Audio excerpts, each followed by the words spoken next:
Welcome to my channel basics of learning. इस video के माध्यम से हम संविधान को एक आसान और एक सुविधाजनक तरीके से समझने की कोशिश करेंगे। तो सबसे पहले हम शुरू करते हैं एक व्यक्ति से। व्यक्ति जिसका एक बड़ा रूप राज्य रहता है। जैसा कि प्लेटो ने बताया था कि राज्य कहीं चट्टानों से निकल के नहीं बना, राज्य एक व्यक्तियों के समूह से मिलकर ही बना है। तो प्लेटो ने बताया था कि व्यक्ति राज्य की सबसे छोटी इकाई है, और अरिस्टोटल ने बताया था कि जो राज्य रहता है वो परिवारों के समूह से बनता है और परिवार व्यक्तियों के समूह से बनता है। तो इस वीडियो में हम संविधान को समझने के लिए परिवार को एक इकाई मान के, एक छोटी इकाई परिवार और बड़ी इकाई एक राज्य या किसी देश को मान के चलेंगे। जैसे कि किसी देश को शासित करने के लिए संविधान की ज़रूरत पड़ती है, उसी तरीके से परिवार को शासित करने के लिए एक फैमिली रूल्स रेगुलेशंस की ज़रूरत पड़ती है, जो कि एक अलिखित प्रकार से रहते हैं। और फिर इसके बाद हम शुरू करते हैं प्रस्तावना जैसे जो संविधान की एक उद्देशिका की तरह है और जो संविधान का उद्देश्य बताती है। उसी तरीके से जब हम किसी घर में एंट्री करते हैं या किसी के घर जाते हैं तो आपने देखा होगा नेम प्लेट, उसमें कुछ घरों में तो ये भी लिखा रहता है कि ये कब बना। तो उसी तरीके से हमारे संविधान की प्रस्तावना में भी उसकी कमेंसमेंट डेट है और उनके उद्देश्य क्या हैं जो हमारी प्रस्तावना में लिखा है। और घर की जो नेम प्लेट होती है उसमें भी इस तरीके से डिटेल्स दी जाती हैं कि इस घर में कौन कौन सदस्य रहते हैं, ये घर किन लोगों से संबंधित है। तो वैसे मैंने प्रेम्बल को अपनी पिछली वीडियो में कवर किया, आप जाके देख सकते हैं। और जो संविधान के सैलिएंट फीचर्स हैं उनको भी पिछली वीडियोज़ में डिस्कस किया है। तो आगे शुरू करते हैं भाग 1। तो भाग 1 सबसे पहले जिसमें एक भूभाग से संबंधित है। सोचिए एक आपको बहुत बड़ा भूभाग दिया जाता है, जैसा कि हमारा भारत का भूभाग है जिसमें सभी राज्य और केंद्र शासित राज्य हैं, और वहाँ पे आपको एक सरकार को नियुक्त करना है, वहाँ पे लोगों को ऑर्गेनाइज करना है। आप लोगों को किस हिसाब से ऑर्गेनाइज करेंगे? आपके पास एक बहुत बड़ा सीमा भाग है, एक देश के बराबर जो हमारा भारत देश है, और दूसरा आपके पास एक छोटी प्लॉट के समान एक सीमा भाग है। आप किस तरीके से क्लासिफिकेशन करेंगे? जिस तरीके से घर में रूम्स बनाए जाते हैं, लॉबी बनाई जाती है, छोटे रूम्स और बड़े रूम्स वगैरह, या किसी तरीके की किचन्स वगैरह, ये सभी चीज़ें बनाई जाती है। तो उसी तरीके से देश में सुविधा के आधार पे बड़े राज्य बनाए जाते हैं, छोटे राज्य बनाए जाते हैं, और उनके संबंध में भाग 1 में दिया हुआ है जिसमें अनुच्छेद 1 से लेकर 4 तक प्रोविजंस दिए हुए हैं। और भाग 1 से संबंधित जितने भी जो प्रोविजंस हैं उनको रेगुलेट करने के लिए स्टेट रिऑर्गेनाइजेशन एक्ट 1956 उनको गवर्न करता है। और दूसरी चीज़, जब हम कोई जगह को हम घर बनाने के लिए रखते हैं, उसके बाद व्यक्ति उसकी दूसरी ज़रूरत रहती है। उसी प्रकार नागरिक, जो कि अनुच्छेद 5 से 11 तक उनके लिए प्रावधान दिए हुए हैं, और सिटीजनशिप एक्ट 1955 सिटीजनशिप को रेगुलेट करता है। सिटीजनशिप कैसे लोगों को दी जाएगी, कैसे ख़त्म की जाएगी, और सिटीजनशिप से संबंधित क्या प्रावधान है। तो उसी तरीके से परिवार में अभी परिवार का सदस्य कौन होगा, बाहर से आने वाले लोगों को सदस्यता किस तरीके से मिलती है, या हम इस चीज़ को ऐसे भी देख सकते हैं जैसे कि जो हम एक अपने परिवार का जो हिस्सा रहता है, व्यक्ति जो एक परिवार से संबंधित है या एक दूसरे परिवार से संबंधित है, उनके बीच में क्या संबंध होंगे और किस तरीके से उनको एक परिवार की सदस्यता मिलती है। और तीसरा हम जानेंगे इसमें जो व्यक्ति घर में रहते हैं उनके अधिकार से संबंधित, जैसे कि भाग 3 में हमारे 6 अधिकार थे जिनको हमने पिछली वीडियो में जाना। और उसी तरीके से घर में जो बच्चे रहते हैं उनके भी अधिकार रहते हैं, बेसिक राइट्स रहते हैं उनके। और फिर भाग 4 में दिए गए हैं राज्य के नीति निर्देशक तत्व। इसमें राज्य की क्या जिम्मेदारी हैं, राज्य से संबंधित जो निर्देश दिए गए हैं संविधान में, उसी तरीके से एक परिवार में माता पिता जो एक राज्य के समान रहते हैं और जो बच्चे जो एक नागरिक के समान रहते हैं, उनके लिए, उनके वेलफेयर के लिए माता पिता के जो निर्देश दिए जाते हैं वो डायरेक्टिव्स में समझेंगे उनको, और जो कि मैंने पिछली वीडियो में कवर भी किया था। फिर उसके बाद में है कर्तव्य। जो नागरिकों के कर्तव्य हैं जो भाग 4A में दिए हुए हैं, उसी तरीके से अब बच्चे अगर घर में रहते हैं उनके भी कर्तव्य बनते हैं परिवार के प्रति, अपने माँ बाप के प्रति।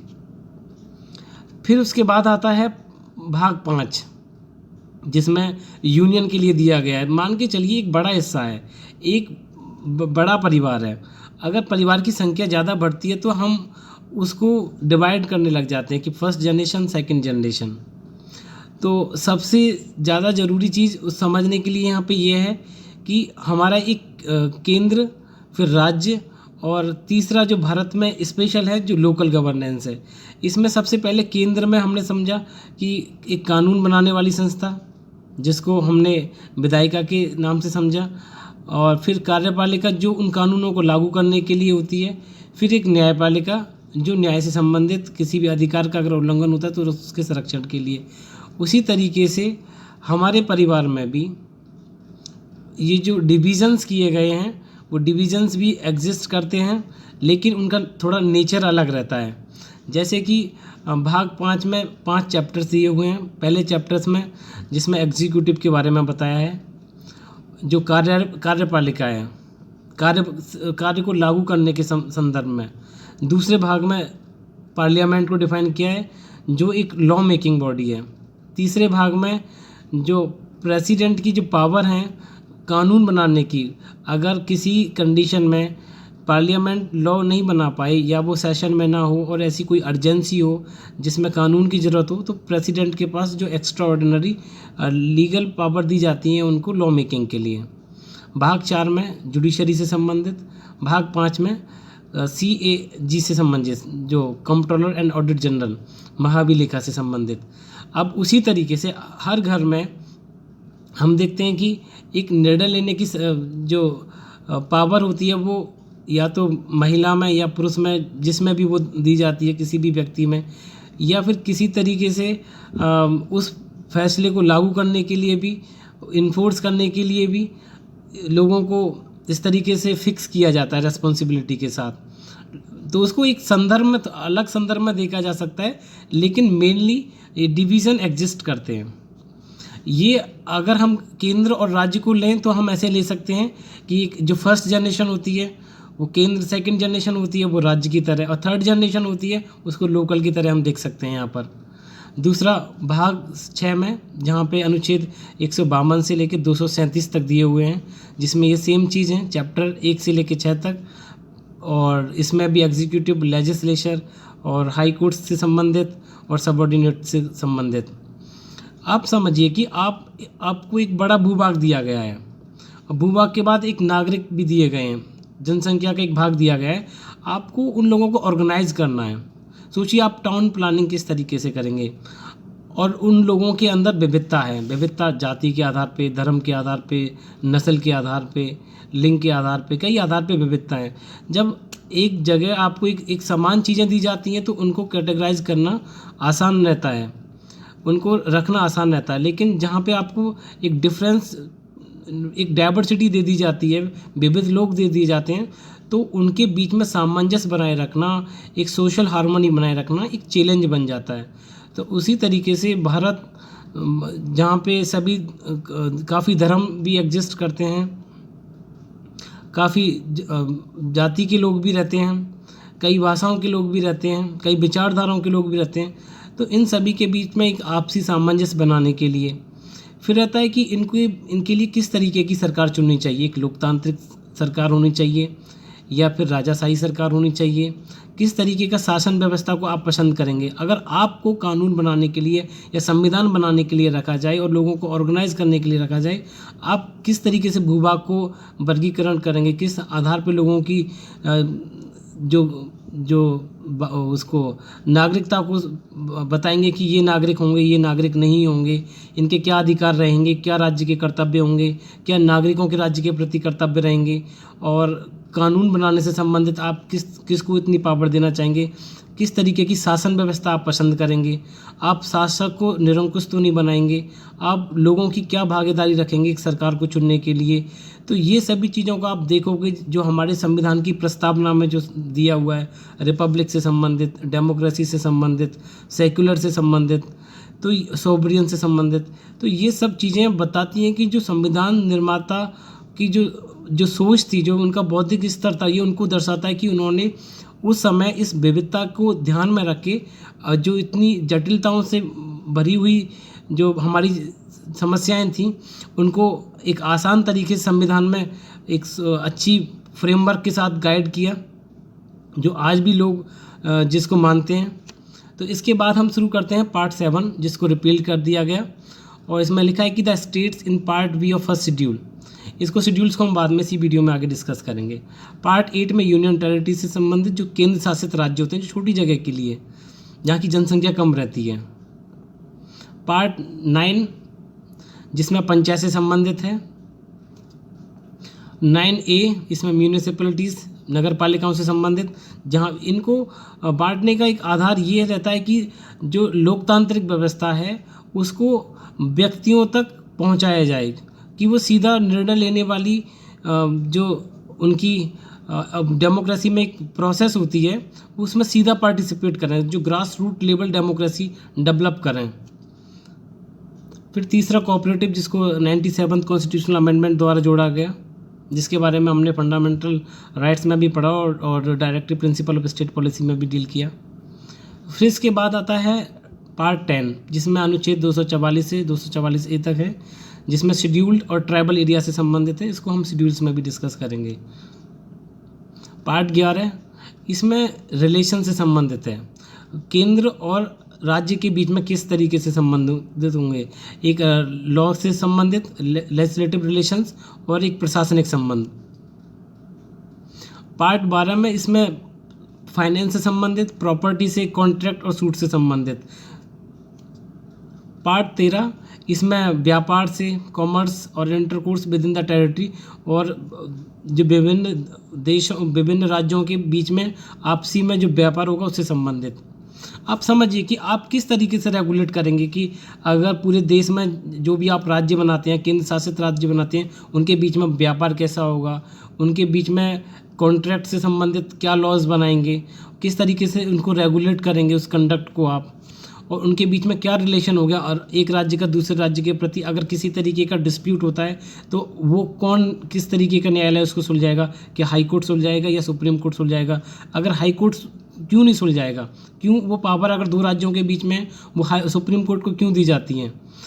तो इन सब चीज़ों को अगर आप सोचेंगे तो आप एक निष्कर्ष पे आएंगे कि एक सुप्रीम अथॉरिटी, एक इंटीग्रेटेड जुडिशरी की ज़रूरत क्यों बनती है, एक फ्री एंड फेयर इलेक्शन की ज़रूरत क्यों बनती है, एक ऑडिट की ज़रूरत क्यों बनती है, लेखा जोखा से संबंधित कमेटी क्यों बनाई जाती हैं, एक्सपर्ट्स क्यों रखे जाते हैं, ताकि आप इन सब चीज़ों को खुद अपने खुद की सोच से, अपने खुद के अनुभव से इनको जानें। फिर भाग 14 इसमें अनुच्छेद 308 से 323 तक दिए हुए हैं, जिसमें सर्विसेज और कमीशन से संबंधित हैं, जैसे कि यूपीएससी से संबंधित, सर्विस कमीशन से संबंधित। फिर भाग 14A जिसमें ट्रिब्यूनल्स, जो कि क्वासी जुडिशियल अथॉरिटी होती हैं। भाग 15 जिसमें इलेक्शंस जो कि हम सरकार चुनेंगे, सरकार को चुनने की प्रक्रिया क्या होगी, कौन सरकार को चुनने के लिए एलिजिबल होगा, उसकी एज क्या होगी, उसकी ज़रूरतें क्या होंगी, और इलेक्शन कौन कंडक्ट कराएगा। चीफ इलेक्शन कमीशन से संबंधित, इलेक्शन कमीशन को क्या पावर्स हैं, किस तरीके से वो इलेक्शंस को रेगुलेट कराएगा। एक स्वतंत्र और निष्पक्ष जो चुनाव हैं, जो कि एक लोकतंत्र की सबसे पहली ज़रूरत है, वो किस तरीके से आप रेगुलेट करेंगे, क्या लॉ होगा जो उनको डील करेगा, मॉडल कोड ऑफ कंडक्ट क्या होगा, ये सभी भाग 15 में दिया हुआ है। भाग 16 में जो स्पेशल प्रोविजंस है शेड्यूल कास्ट से संबंधित, शेड्यूल ट्राइब्स से, Anglo Indian national commission for schedule tribes, schedule national commission for schedule caste and national commission for backward classes. तो ये जो स्पेशल क्लासेस ऑफ सिटीजन्स बनाए हुए हैं, जैसा कि मैंने बताया था कि अगर विविधता वाला एक देश है जहाँ पे कुछ लोगों के साथ शोषण हुआ है, या कुछ लोग जो सभी के समान नहीं है या किसी तरीके से पिछड़े हुए हैं, उनको बराबर लाने के लिए, उनके बीच में समानता स्थापित करने के लिए, जैसा मैंने कहा था कि likes should be treated like and alikes should not be treated like, कि जो समान लोगों के साथ समान व्यवहार करना चाहिए, लेकिन असमान लोगों के साथ कभी समान व्यवहार नहीं करना चाहिए। क्योंकि जो समानता का प्रिंसिपल हमने आर्टिकल 14 में जो डिस्कस किया था, जिसमें मैंने बताया था कि समानता समान लोगों के बीच में होती है। तो इस तरीके से हमारे देश में कुछ जो वर्ग हैं वो शैक्षणिक रूप से पिछड़े भी हुए हैं, कुछ सामाजिक रूप से भी पिछड़े हुए हैं, कुछ आर्थिक रूप से भी पिछड़े हुए हैं, जिनके लिए अभी जो EWS के बारे में जो हमने डील किया था पिछली वीडियोज़ में, तो उनके लिए स्पेशल प्रोविजंस दिए हुए हैं भाग 16 में। भाग 17 में एक आधिकारिक भाषा के लिए प्रोविजन दिए हुए हैं कि यूनियन की लैंग्वेज क्या होगी।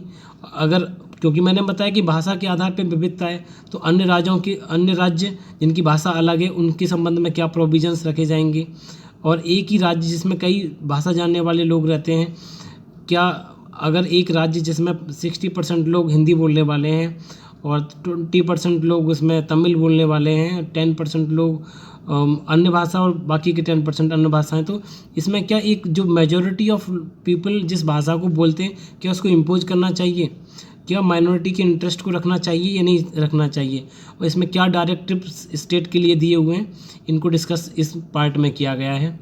और जो न्यायालयों की जो भाषा है, सुप्रीम कोर्ट और हाई कोर्ट, उनके संबंधित। और दूसरा इसमें डील करेंगे हम भाग 18, जिसमें इमरजेंसी प्रोविज़न दिए हुए हैं 352 से लेकर 360 तक, जिसमें कि हम नेशनल लेवल पे इमरजेंसी, अगर हमारा किसी दूसरी देश के साथ कोई वॉर हो जाता है तो उसके संबंधित क्या प्रोविजंस हैं, किस ग्राउंड पे इमरजेंसी इम्पोज की जाएगी, राज्यों में अगर किसी तरीके की जो कॉन्स्टिट्यूशनल मशीनरी फेलियर हो जाती है उसके संबंध में क्या प्रोविजंस हैं, फाइनेंशियल इमरजेंसी कब इम्पोज की जाएगी, क्या कंडीशंस हैं उसके संबंध में। तो अब भाग 19 में हम जो मिसलिनियस प्रोविजंस हैं जो उसमें उससे संबंधित है।